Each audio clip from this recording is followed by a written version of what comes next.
तो भैया उस दिन सुबह 5 बजे घने कोहरे में अपने घर से सुल्तानपुर के निकलते हैं और सीधे पहुंचते हैं सुल्तानपुर रेलवे स्टेशन, जहां से हमने सुल्तानपुर बनारस पैसेंजर बोर्ड की। धीरे धीरे सफर शुरू हुआ। साथ में हमारे साथ मेरी दोस्त चिंकी भी थी और दोस्त बाकी बनारस में मिलने वाले थे। तो मैं तो सीट पे बैठ के सोच ही रहा था कि बनारस में क्या क्या घूमना है। फिर ट्रेन रुकती है और स्टेशन के बाहर आता हूँ, देखता हूँ भाई कुछ लोग ट्रेन को पकड़ने के लिए बाइक ही भगा देते हैं। हम भी धीरे धीरे Jaunpur city railway station cross कर गए, लेकिन यार पूरे सफर में एक स्नैक्स या पानी वाला कहीं नहीं दिखा। किसी तरह हम लोगों ने 4 घंटा काटा और फिर हमारी ट्रेन बनारस के आउटर पर रेड सिग्नल पर जा रुकी। धीरे धीरे रेलवे स्टेशन के करीब पहुंची। तब जब दूर से ये वाराणसी जंक्शन लिखा दिखा यार, वो देख के एक अलग ही फील आता है। बनारस का नाम सामने ही आते ही दिल में एक अलग एक्साइटमेंट की लहर दौड़ पड़ी। जैसे ही हम स्टेशन पर उतरे, अंदर से वो आइकॉनिक चक्र जो स्टेशन का बाहर हमेशा दिखता है वो दिखा।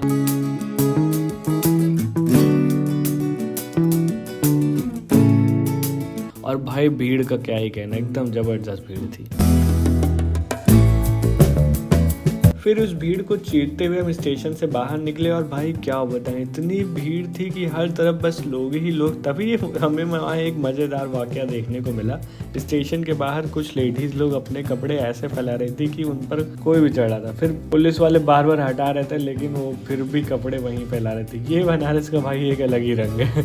प्रिय है वो कपड़े देख रहे थे, इधर ये हटा रहे, उधर वो लगा रहे।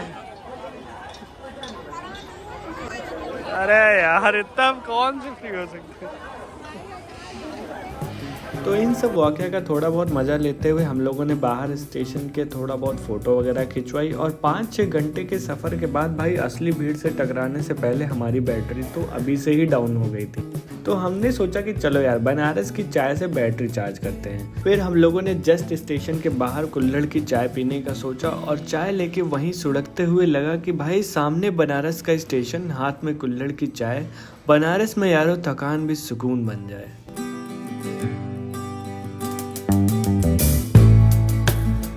फिर हम लोग चाय पीते पीते बातें करते रहे और वो चाय की एक एक घूंट हमें वापस एनर्जी दे गया। चाय खत्म होते ही हम तैयार थे असली भीड़ का सामना करने के लिए और फिर हम घाट की तरफ आगे बढ़ गए। अब भीड़ में आगे बढ़ ही रहे थे कि हमने सोचा यार थोड़ा फ्रेश हो लेते हैं, क्या पता आगे मौका मिले या ना मिले। तो आप सबके लिए भाई मेरा एक प्रॉम्प्ट सोल्यूशन है। ऐसी भीड़ वाली जगह पर जब आपके आसपास कोई मॉल या कुछ हो तो भाई वहाँ जाओ। भाई full neat and clean, proper hygiene, hand wash सब मिल जाता है। तो हम लोग भी थोड़ा बहुत यहाँ पर फ्रेश होकर मॉल से बाहर निकले। फिर भाई सामने एक बार फिर से जबरदस्त भीड़ देखने को मिलती है। और फिर इसी भीड़ के साथ हम पहुंचे बनारस के मशहूर गोदौलिया चौक पर। चारों तरफ से भी भीड़ ऐसी उमड़ रही थी कि क्या ही बताऊं। और इसी के साथ काफी ज्यादा सजाया भी जा रहा था बनारस को देव दीपावली के दिन। धीरे धीरे हम भी आगे बढ़ रहे थे, लेकिन हर जगह पुलिस ने रोक रखा था कि यहाँ मत जाओ, वहाँ मत जाओ। मेन घाटों की तरफ तो भाई बैरिकेड ही लगे थे।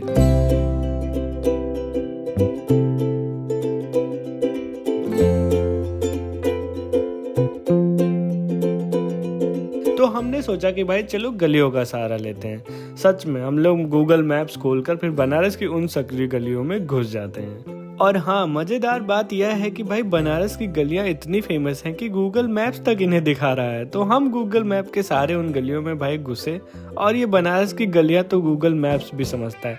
हर मोड़, हर रास्ता भाई एकदम प्रॉपर दिखा रहा था। बस उन्हीं गलियों के सहारे हम आगे बढ़ रहे थे। बनारस की असली जान तो भाई यहीं से महसूस होने लगी थी। अब बनारस की गलियां ऐसी कि भाई दो लोग भी मिले तो दीवारों से दोस्ती करना पड़ जाए। और इन गलियों में चलते हुए लगता है कि भाई जैसे बनारस खुद कान में कह रहा हो कि भाई चलो आओ थोड़ा और भी जान लो तुम। कोई कोई गलियां तो ऐसी थी कि भाई सामने से अगर कोई आ रहा हो ना तो दीवारों में एकदम मकड़ी के जाल के जैसा चिपकना पड़ जा रहा था। फिर हम पहुंचे माँ अन्नपूर्णा मंदिर, जहाँ पर हमने प्रसाद ग्रहण किया। उसके बाद हम बनारस की गलियों में थोड़ा घूमे। उन गलियों में ऐसा लगा जैसे वो हमसे बहुत कुछ कह रही हो। हर मोड़, हर दीवार पर बनी कलाकृति एक अलग ही एहसास दिला रही थी। ऐसा लगता था कि उन पेंटिंग्स और कला में बनारस की आत्मा बसी हो। और जैसे ही गलियों से बाहर निकले हम आखिरकार घाट के एक हिस्से पर पहुंचे और वहीं हमें माँ गंगा के थोड़े से दर्शन प्राप्त होने शुरू हो गए थे। और जब माँ गंगा को प्रणाम किया तो भाई असली टास्क तो यहाँ से शुरू हुआ। घाट पर ऐसी भीड़ थी और हमको जाना था दशाश्वमेध घाट आरती देखने के लिए। किसी तरह हम लोग कूदकर घाट तक पहुंचे और एक जगह ढूंढकर बैठ गए। जब हम यहाँ पहुंचे तो दोपहर का 1 बज रहा था और पूरा घाट ऊपर सीढ़ियों से लेकर नीचे तक खचाखच भरा हुआ था। मतलब इतनी दोपहर में भी पब्लिक का हाल ऐसा था। हमारे बाकी दोस्त जैसे कृष्णा भैया और बाकी लोग वहीं फंसे रह गए। उन्होंने गूगल मैप्स भी थोड़ा कंफ्यूज हो गए थे। जहाँ जहाँ वो पहुंचे वहाँ उनको पुलिस रोक रही थी। खैर हम किसी तरह घाट पर बैठ गए थे और आरती वाली जगह के जस्ट पीछे। भाई अगर आप लोग भी देव दिवाली का प्लान कर रहे हो ना तो आप भी एकदम टाइम से बिफोर ही चलो। मतलब आप 11 बजे के पहले अगर घाट पर आप पहुंच जाते हो तो पहुंच जाते हो, नहीं तो बहुत ही ज़्यादा मुश्किल हो जाएगा। कोई भी घाट पे आने के लिए एंट्री नहीं मिलती है। मेन दशाश्वमेध घाट अगर आपको देखना है तो आप 11 बजे तो आ ही जाओ यहाँ पर। भाई बनारस अगर आप घूमने आ रहे हो और एकदम परफेक्ट आइटनरी बना कर आ रहे हो तो वो नहीं चलने वाला है। अगर आप कुछ भी प्लान कर लो, बनारस का भाई अपना अलग प्लान चलता है। बनारस खुद तय करेगा कि आप किधर घूमोगे, कैसे घूमोगे, कब घूमोगे। तो भाई जब हम लोग यहाँ बैठे धीरे धीरे आसपास के लोगों से दोस्ती होने लगी। चिंकी के जो बगल बैठे थे वो थे मल्होत्रा भैया जो कि हरिद्वार से आए थे, और हमारे पीछे जो 2 दादियाँ थी जिसमें से एक के बाल सफ़ेद थे और एक के बाल काले थे, वो दोनों अलग अलग राज्यों से थी। और भाई मज़े की बात यहाँ पे ये थी कि एक जो कन्नड़ में बोल रही थी और दूसरी जो बनारसी अंदाज में शायद बोल रही थी। और भाई दोनों में जो जबरदस्त झगड़े हो रहे थे, ना वो उनकी समझ रही थी और ना वो उनकी समझ रही थी, लेकिन जो झगड़ा था वो फुल ऑन था। तो हाँ, मैंने भी 1-2 बार बीच में समझाने की कोशिश की, बट भाई बात नहीं बनी। लेकिन हाँ, आसपास के लोगों ने इस झगड़े का तो बहुत ज़्यादा मजा लिया। 2 बजे से बैठे हैं सब। इसी बीच सामने आरती की तैयारियां जो थी वो भी धीरे धीरे चल रही थी और हम सब उस शानदार शाम का इंतजार कर रहे थे।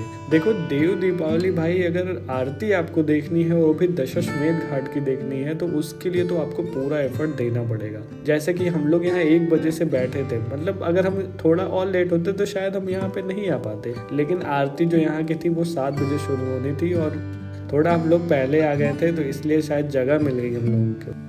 बाकी इसके आगे वाले ब्लॉग में मैं आपको बनारस के कुछ और भी मतलब देव दिवाली के अपना एक्सपीरियंस शेयर करूंगा। कैसे हम लोग वोट राइड किए और कैसे हम लोगों ने लेजर शो देखा और कैसे बनारस का पूरा एरियल व्यू देखने को मिला। तो इसके आगे वाला ब्लॉग भाई बिल्कुल मिस मत करना और इसका पार्ट 2 तो पक्का देखना। हमने उसमें देव दीपावली की पूरी रॉ और बेहतरीन फील दिखाई है। और हाँ, अगर ये ब्लॉग अच्छा लगा हो तो कमेंट में प्लीज़ एक लव ज़रूर ड्रॉप करना और इसी के साथ चैनल को सब्सक्राइब कर देना। थैंक यू, मिलते हैं नेक्स्ट पार्ट। प्ले नहीं किया था फिर से। अगर आप लोग ऐतिहासिक तक यहाँ आ जाओ। दूसरा खाने पीने को ढेर सारा लेके आओ। Thank you. गंगा सेवा निधि के द्वारा देव दीपावली महोत्सव 2024 का ये आयोजन है।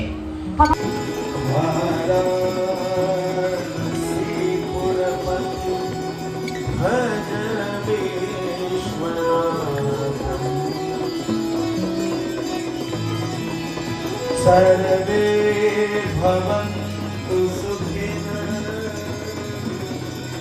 सर्वे सन्तु।